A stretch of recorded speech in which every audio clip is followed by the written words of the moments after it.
All right, let's go on the record in State v. Kohberger, CR 0124316665.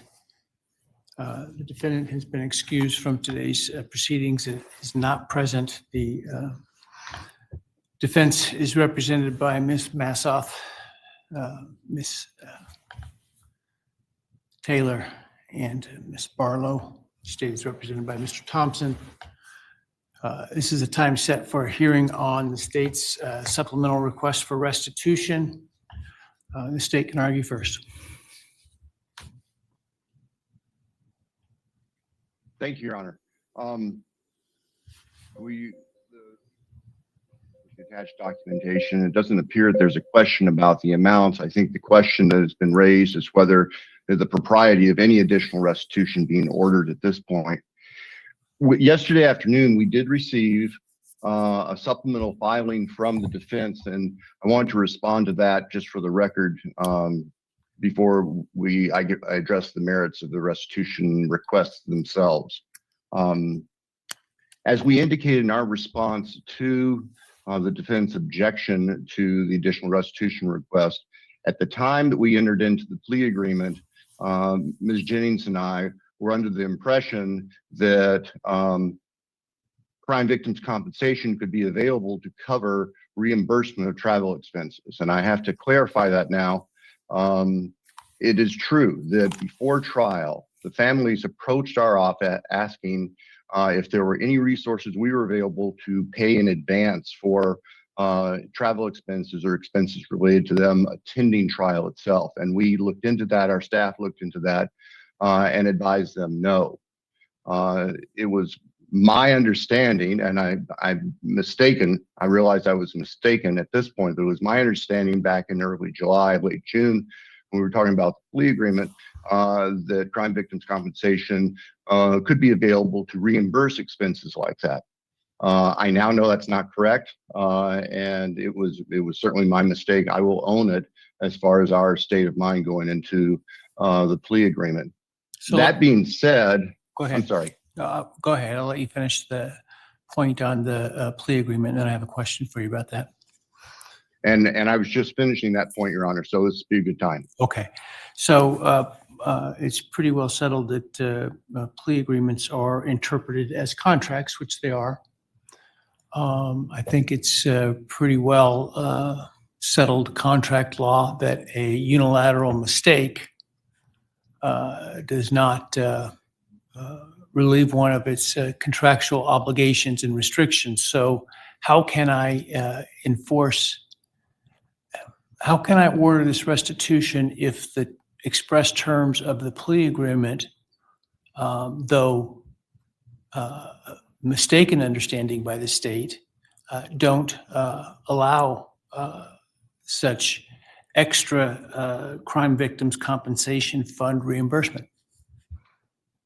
Your Honor, I recognize that, and that's what I was just getting ready to address. In response to the defense's objection, the state has modified or adjusted our position on the restitution. We are, pursuant to the plea agreement, seeking restitution for the funeral-related expenses, which are the urns that are described in Exhibit 2 to our response.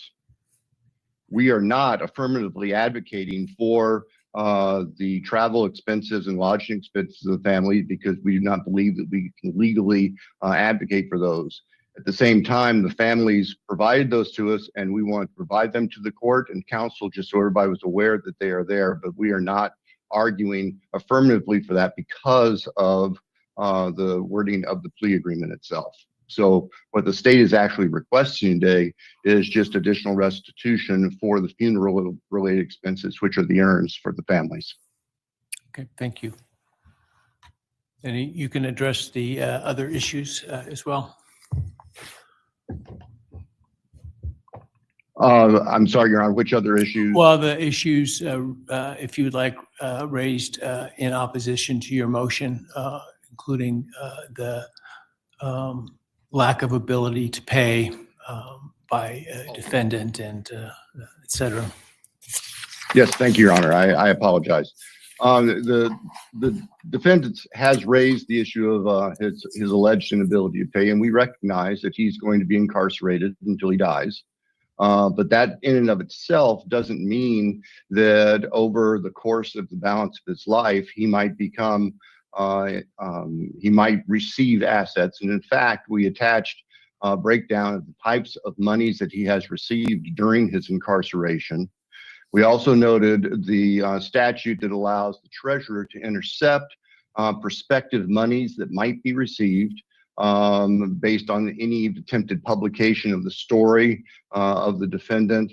And those, if received, would be something that a restitution order could be enforced against.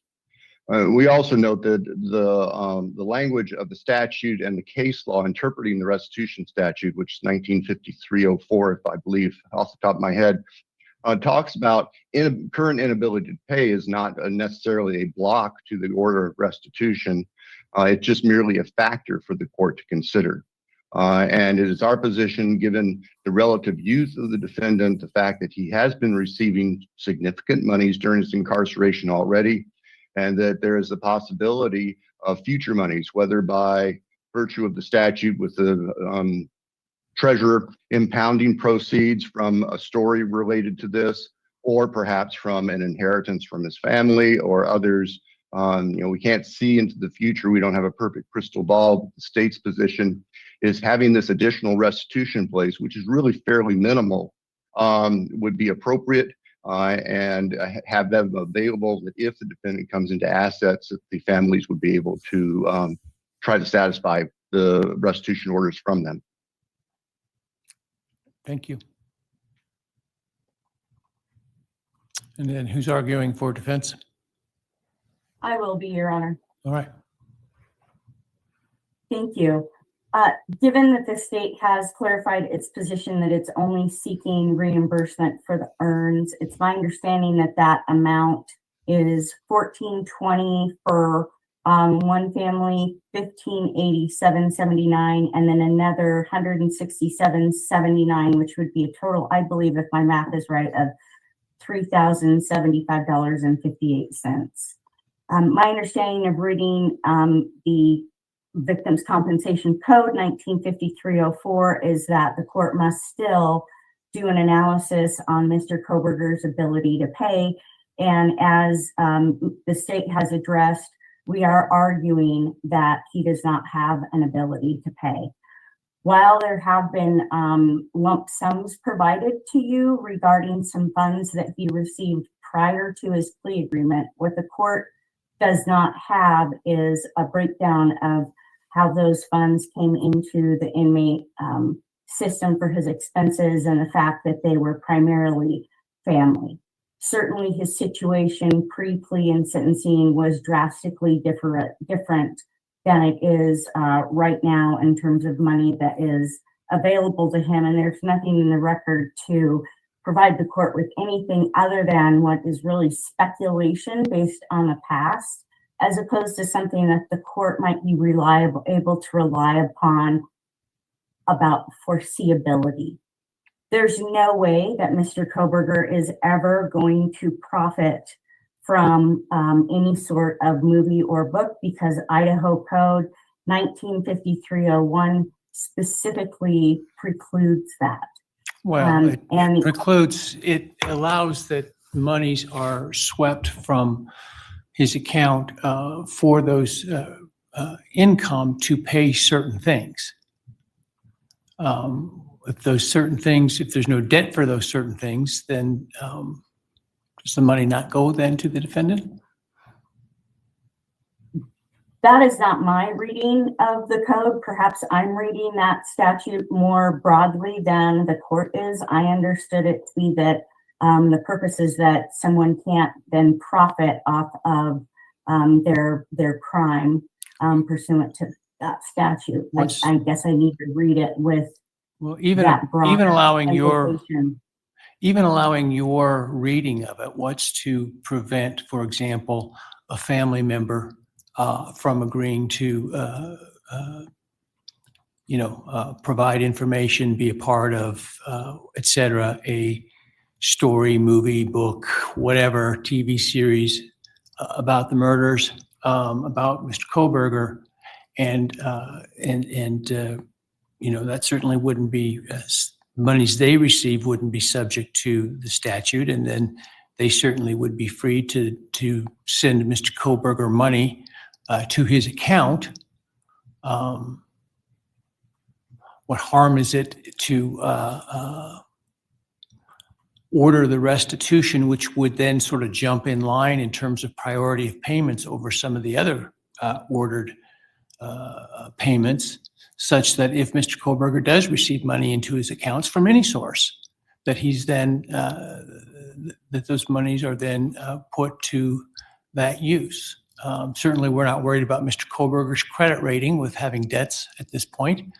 I'm not sure what the concern would be to, given the uniqueness of this case and the potential for family members, et cetera, to earn money from it, and potentially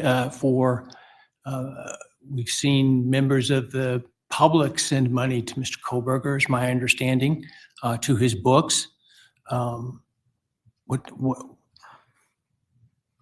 What's the downside to ensuring that the victims are as whole as possible from this by ordering the restitution, which again would jump in line from some of the other court-ordered fines, et cetera? And if the money's there, it's there. If it's not, it's not. Judge, I don't see that Idaho code or Idaho law asks the court to make an analysis on the downside, but whether or not there is foreseeability of payment. And all of the things that you just listed are pure speculation. There is no book or movie that's in the works by any of his family, and to say that those things are going to happen is absolutely speculative, and there's nothing to substantiate those sorts of assertions happening in the future. So well, there's a history in the 3 years he was incarcerated of him receiving 5 figures put on his books. Doesn't that give the court some history to suggest that such contributions from whatever source may continue into the future? As I stated earlier, Judge, that was at a different time in the case. That was at a time when, he had not entered a plea. He was not deemed convicted of the crime. The money, a lot of that money was coming from his family to be able to have communications with their son and brother. And to speculate that those types of dollars are going to be able to happen for the next many decades is exactly that. It's pure speculation, not based on something that is foreseeable or based in something that's in fact before this court. Well, it just seems to me that one of the, really, obviously,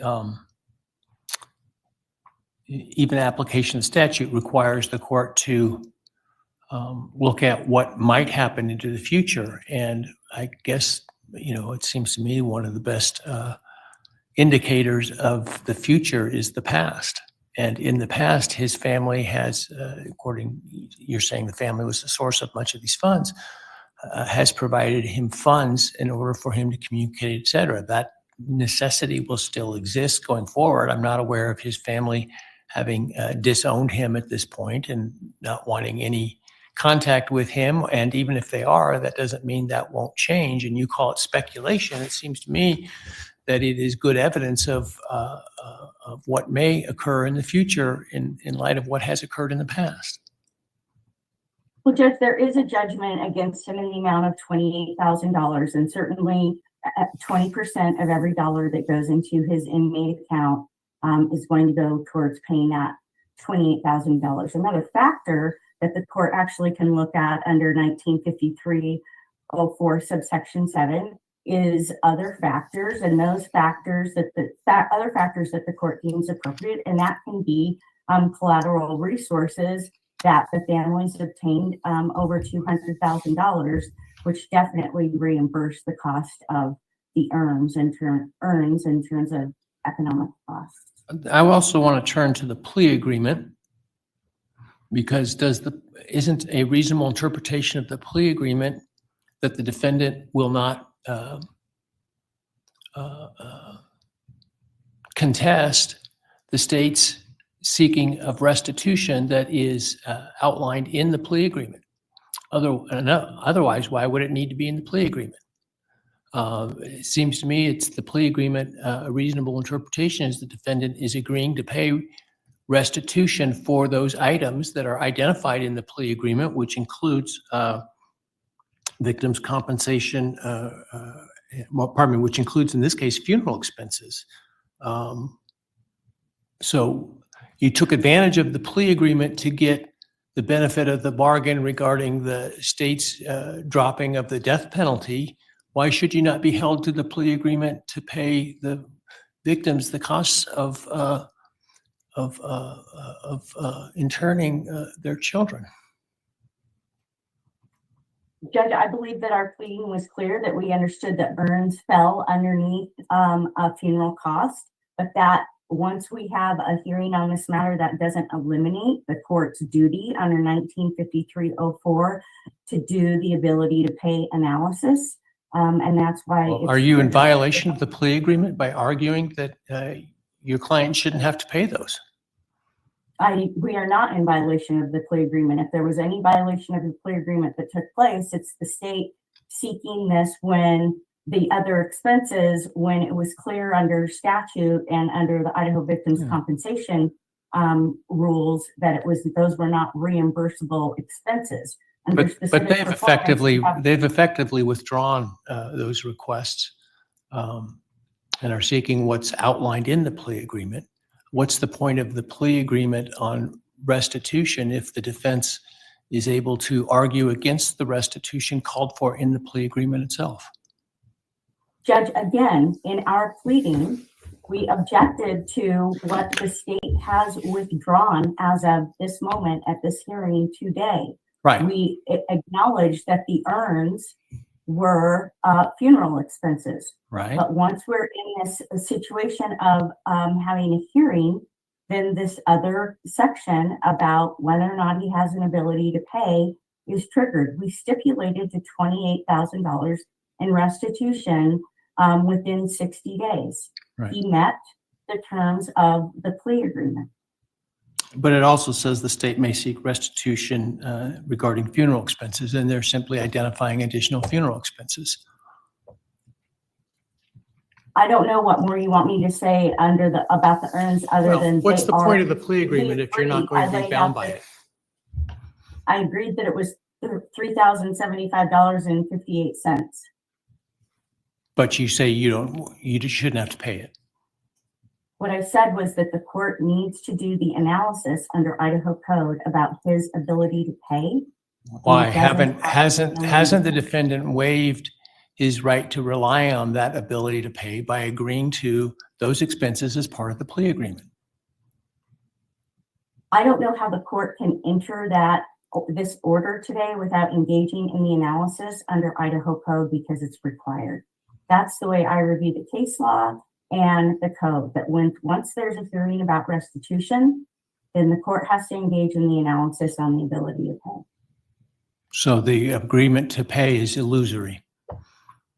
No, he agreed to $28,000. We've agreed that urns fall underneath. Does he have the ability to pay that? No, he does not have the ability. So why did you agree to it? Because it was a specific, we were provided with those receipts within 60 days. We were not provided with the receipt for the urns within 60 days. So is your objection then a timeliness objection? We did raise a timeliness objection in our pleading. I have thought about that and whether or not I think that it is a really valid argument to say that that's completely jurisdictional. I didn't to mean that the court can't take this under the review at this point in time. I didn't read the judgment language in such a strict fashion that I felt like we could say 61 days means the court's not going to consider it at all. So it is past your 60-day deadline, but I don't know that that is completely jurisdictional in the way that you drafted your judgment.